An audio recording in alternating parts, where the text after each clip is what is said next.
Funding for the production of Folks is provided in part by the Friends of LPB. Jesse Stone has resigned as president of Southern University effective September 1st.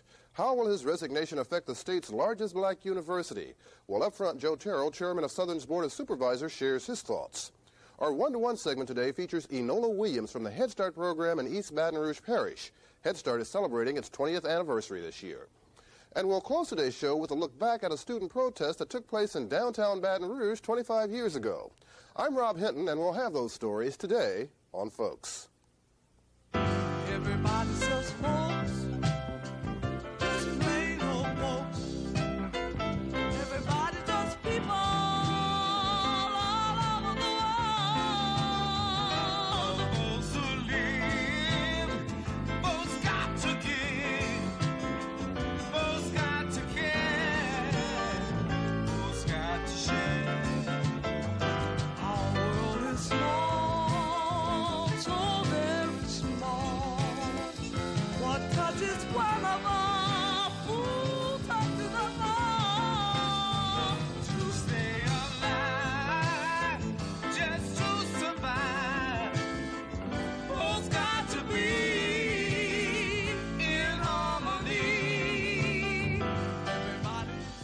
Everybody just folks, just plain old folks, just plain old folks. Everybody just folks, everybody just folks, just plain old folks, just plain old folks. Everybody just folks.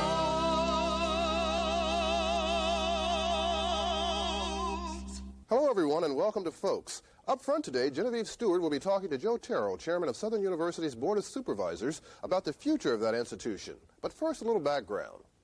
On Saturday, February 16th, Dr. Jesse Stone announced that he is stepping down as president of Southern University effective September 1st.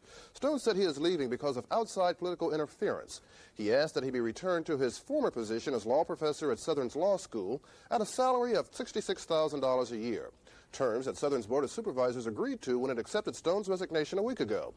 How will Stone's resignation affect the university, and who will be Southern's next president? For answers to those questions, Genevieve Stewart talked to Joe Terrell, chairman of Southern's Board of Supervisors. Joe Terrell's public image is a man of dichotomies, much like the university on whose board he serves. Joe Terrell is camera shy, although he answers questions directly and articulately. Like Southern, he has never sought controversy, but has routinely had to balance it in his life. Now, Terrell and 4 other recent appointees to Southern's board are being investigated by the U.S. Attorney's Office in Baton Rouge. Once again, Joe Terrell must step into the uncomfortable limelight at a time when he would prefer to look to Southern's future and not dwell on the past. We began by asking him whether the pressures for Stone's resignation caught the president off guard. I certainly don't think so. I think that there comes a time in the life of leaders of dynamic institutions when they simply believe that they have accomplished all that could be accomplished in a reasonable period of time. Stone was president of Southern University for more than a decade, and I think that it was his view that he had simply reached a pinnacle in his leadership for that university. And that the best interests of the university would be served by him stepping down at this time. Joe, were you and the other 4 new board members that were appointed in January appointed to the board specifically with the purpose in mind of ousting Jesse Stone as president of Southern? Certainly not. For those people who know me best, they would have no difficulty in understanding that I would not have taken on such a mission. I accepted the assignment to the Southern University Board because I feel a tremendous loyalty to the university. And I felt that the time was right and that I could make a difference at the university. It was for those reasons alone that I accepted the appointment to the Southern University Board. So you did not seek the appointment? No, I did not. As a matter of fact, a group of individuals came and talked to me about the possibility of serving on the board. And after much consultation with partners and other business associates, I finally decided that I would, and that's how it happened. The U.S. Attorney's Office in Baton Rouge is investigating your appointment and those of 4 other board members made in January to the board as being conspiratorial in nature, as being prearranged with the determined factor that once appointed to the board, you would then move to oust Jesse Stone as president. Could you share your thoughts with us on this federal probe? And was it conspiratorial? Was it prearranged?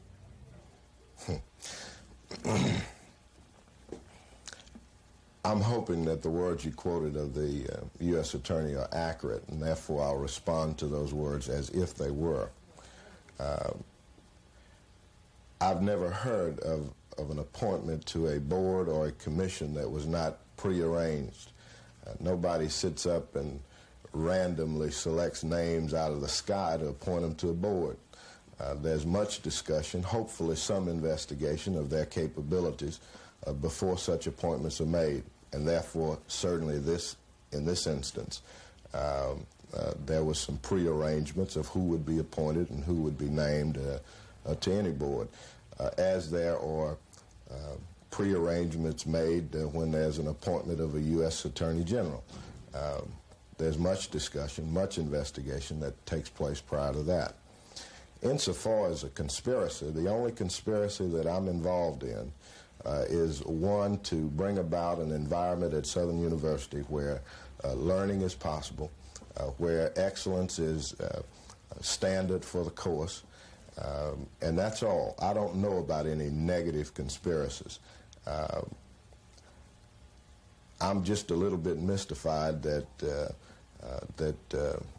people have no more to do than to investigate only at Southern University the appointments to the board. There are literally thousands of appointments made by the governor to various boards and commissions. And why all the interest in Southern University's board, I couldn't tell you in a million years. Recently, the president of LSU's system resigned, and the same day they appointed a new president, and I don't remember anybody investigating that. I just think that somehow the priorities of some of our governmental officials ought to be looked at very closely. And on the question of politics, we ought to see how much politics are involved in some of their investigations and in some of their decisions. Wasn't the nature of Stone's appointment to the presidency a political one? And hasn't it plagued him for 10 years? Let me answer the first part of that question first. I served on a search committee for the university in 1973 and 74 when we were looking for a president for Southern University. The charge to the search committee was to screen and recommend back to the then Board of Trustees 3 names. And as I best recall, there was a Dr. Harrison whose name was submitted, Dr. Prestige, and a Dr. Huell Perkins. Dr. Stone's name was not submitted as one of the 3. Needless to say, Dr. Stone became president of Southern University. And in the minds of many, it probably represented a substantial political coup that got him in. Yes, I think that there were those within the university structure that resented that. And without a doubt, it caused him substantial problems in the early days in terms of getting his new administration off the ground. And what about this time? Will political pressures or considerations enter the selection process for Southern's new president? I'm certain that when we go through this selection process, no matter who is selected as the next president of Southern University, there will be those who will say that it was all a matter of politics. But I can personally indicate to you that I will approach this selection process as objective as anyone could possibly approach such a tremendous task. Again, I've only got types of individuals in mind and not names. So we hope that we can involve a broad enough number of interest groups and people so that we would at least minimize the allegations of political selection. I don't think that anybody has a made-up mind at this point about who the next president of Southern University would be.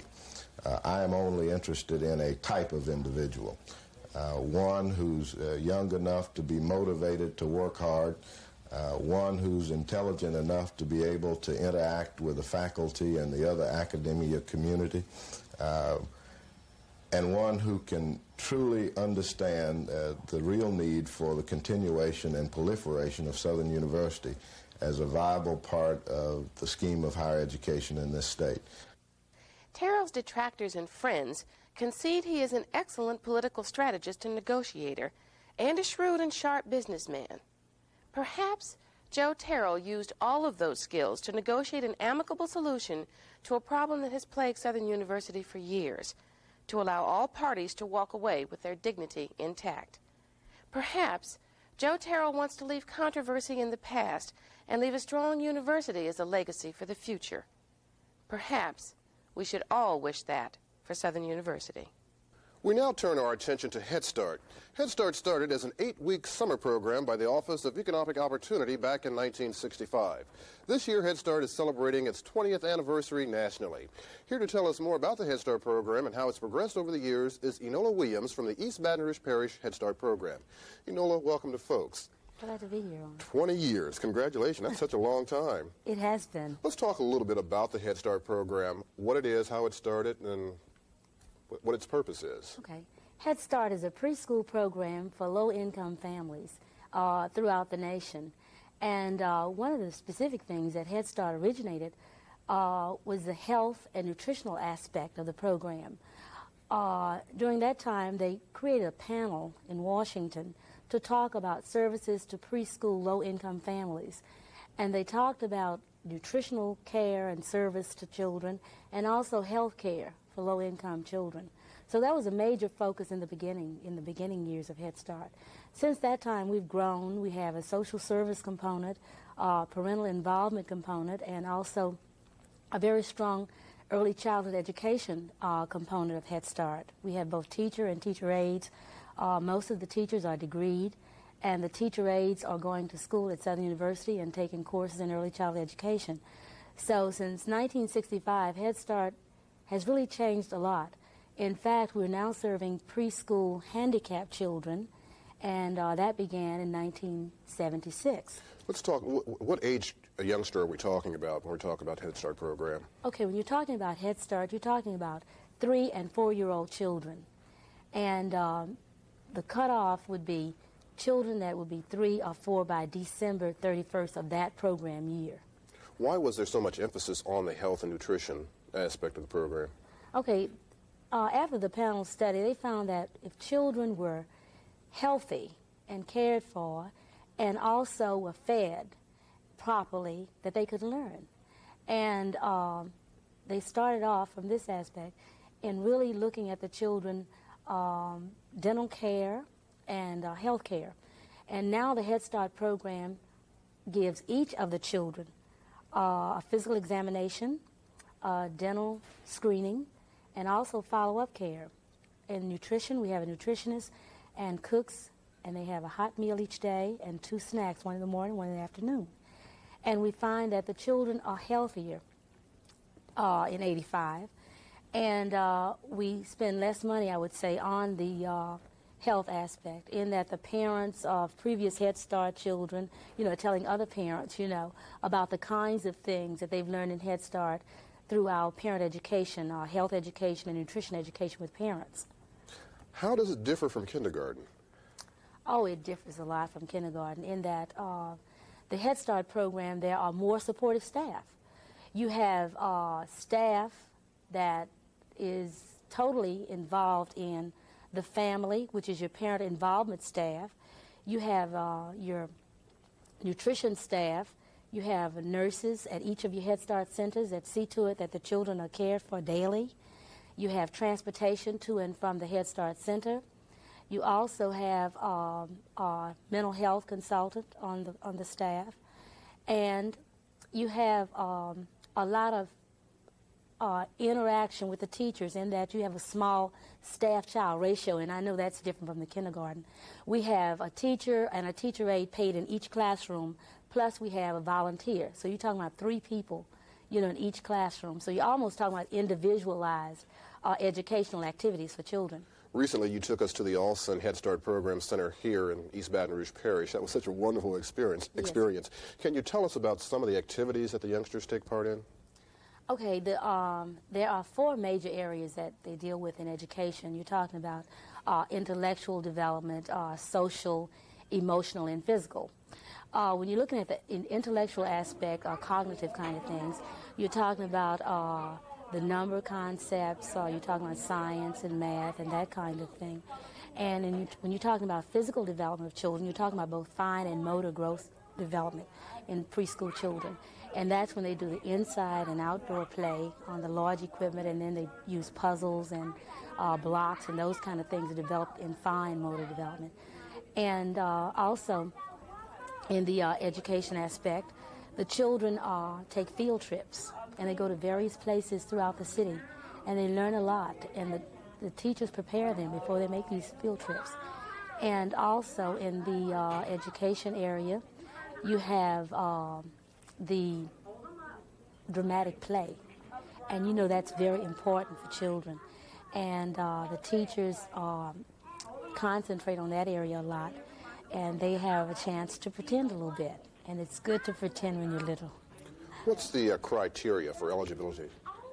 Okay, we have a guideline that's set forth by the federal government, ACYF, and you must meet these income guidelines for a family of one. It's something like $4,600, but it's a very low scale. So you're talking about low-income people that are either foster children or unemployed, or on AFDC, some subsistence, or a single parent, you know, with a large family, a large number of children. Is there a lot of parental involvement? A lot of parental involvement. In fact, that makes Head Start unique from any other preschool program, because Head Start must have parent involvement. The parents must be involved in all aspects of the program. We're talking about parents in education. They work with the education specialists in developing the curriculum. They're in the classroom, as you saw yesterday. They're in the classroom volunteering daily. Some of the parents are hired as teacher aides in the area of nutrition. They help in the cafeteria area with the children. And on field trips, they assist in field trips. The parents are involved in exploring parenting and parenting education, which is a 20-lesson series where they really learn about parenting and parenting skills, you know. And it's funny that a lot of areas you have expertise and people that really can come in and help you, like in math and science and those areas. But being a parent, you know, you kind of, it's kind of natural. And we found that when we got the Exploring Parenting curriculum, we found a lot of things that really helped the parents when we went through that curriculum with them. Time is running short. Can you briefly tell us how the program has changed over the 20 years, or how has it progressed over the 20 years? In Baton Rouge, the program has changed a lot in that we started with only 60 children in South Baton Rouge area and 60 in North Baton Rouge. Now the program has grown to some 900 children, so we've really grown. We have now 44 classrooms, and we have 44 teachers and 44 teacher aides, and an administrative staff. We have 4 Head Start centers, and the parents are sophisticated. They take an active role on policy boards. They make decisions about the operation of the program, and they bring out suggestions that sometimes we don't even think about. So it's really, you know, sophisticated now that we've been in the community 20 years, and a lot of the old parents come back, you know, and help us out. So we feel real good in Baton Rouge about the Head Start program. Well, much success to you. Thank you for being with us today on Folks. I really enjoyed this conversation about the Head Start program. Thank you again. Time now for our Something Extra segment, which this week takes us back in time, 25 years as a matter of fact, as we tell you about some students who refused to be refused. This is how downtown Baton Rouge looks today, an ever-growing skyline. But this is how it looked 25 years ago. Not only was the skyline different, but so were racial attitudes. In 1960, Baton Rouge was still very much segregated, but a group of students at Southern University got together and began questioning segregated city and state laws. On March 28, 1960, 7 students from Southern University quietly sat at the lunch counter reserved for whites at Cress's department store. After the store manager reportedly completed his meal, policemen were called and the students were subsequently arrested for refusing to leave. This is a picture of student Felton Vaudry being escorted from the store. Another student who took part in what was called a sit-down lunch counter demonstration was Kenneth Johnson, now judge at the Supreme Bench of Baltimore City. He recently spoke to an audience at Southern University commemorating the incident. At the appointed time at 2 o'clock, we marched in. The students came from different directions and took our seat at the lunch counter. Major Johns, who's now deceased, was the one left behind to call the police. The purpose, of course, for calling the police was to make certain that the police could get to us before a hostile white crowd could get to us. And at the lunch counter, I made a resolution that I would never in my life be as afraid of anything as I was then. I'm certainly glad that no student said, let's change our mind and go, because I would have followed that lead. And while sitting at that counter, I was completely wet with perspiration. That's exactly how afraid I was. But we had to do what we had to do, and here we were. The waitress, of course, refused to serve us, the white waitress, and told us to move around to the other side, etc. It's been 25 years, and I can't remember all the detail, but I do remember the black waitress from the colored side came around and she scolded us and told us that we had no business there, and we were the type of people who were causing trouble for everybody, and that we were, quote, showing out, end quote. Well, we didn't leave. The police came, and I was pretty happy to see them. They took us to jail. We were bailed out the night before, the same night. Marvin Robinson was also one of the 7 who took part in the demonstration at Cress's. He was president of the Student Government Association at the time. As I look at the next day, a tremendous number of people again. If you can imagine, March the 30th, if I'm not mistaken, the paper said there were 3,000 black students that marched. Now you must understand, can you understand the commitment of 3,000 students marching from this point downtown to the state capitol and not one word being said?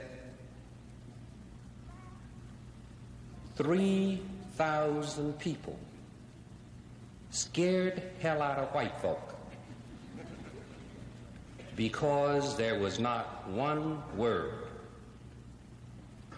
Scared daylights out of me because every time we looked up, we were continuously confronted with where are we going next? In this block, where the American Bank building now stands, was Sitman's Drugstore. On March 29, 1960, 2 male students from Southern went inside the store, which had no eating facilities for blacks, and requested service. Now, the manager of the store didn't call police, but told the students that they were welcome as good customers in other parts of the store. However, an on-duty police officer saw what was going on and reported the incident. Minutes later, a police captain came and told the students that they were in violation of the law. The students refused to leave, and they, too, were arrested. The 2 students were John Garner and Vernon Jordan. Jordan's wife shared with the audience her husband's feelings about the occasion. And through the rough times, when there was no definite definition of equality, Vernon learned to work hard to fight for what he wanted in life. His goal was that if you could believe it, if you could dream it first, then believe it, and work hard, you can achieve it. The demonstrations and the aftermath weren't easy for any of these guys. They experienced pain, physical and mental anguish, frustration, disappointment, sorrow. But none of them regretted it. And Vernon, of course, didn't regret it. It only made him look stronger and greater determination to continue the fight. What is now the Riverside Centralplex in Baton Rouge was the site of the old Greyhound bus station. It is here in 1960 that 7 political science students from Southern, all member of a constitutional law class, decided to put theory into practice. They chose the bus station because, as they saw it, the law was clearly on their side. Now, they were asked to seek services at the snack bar marked for colored and were arrested when they refused. One of the students at the bus station was Lawrence Hurst, now Lieutenant Colonel Hurst, retired from the U.S. Army. People like to ask, did you learn anything from that? And this is what I like to tell the students today. I think I did learn something from that incident. And if you ask me would I do it again, I suppose the answer is yes, I would do it again. I learned that you must think for yourself. Now, all of the students who took part in the sit-in were suspended from the university. As a result, emotions flared and many other students withdrew from Southern, but the student body president, who continued to direct the protest from off-campus, persuaded the students to remain in school. Now, the court battles involving the sit-ins in Baton Rouge went all the way to the United States Supreme Court, Garner versus Louisiana. The court ruled that there was no evidence to support convictions for disturbing the peace because of the peaceful and orderly conduct of each student. In addition, the court said that since privately owned lunch counters operated under public licenses, their facilities were public, and the discriminatory practice, which was enforced by state law, denied equal protection. Well, that's our program for this week. We'll be on a hiatus for several weeks while Festival 85 is underway. But we'll be back March 31st, and we hope to see you then. Bye-bye.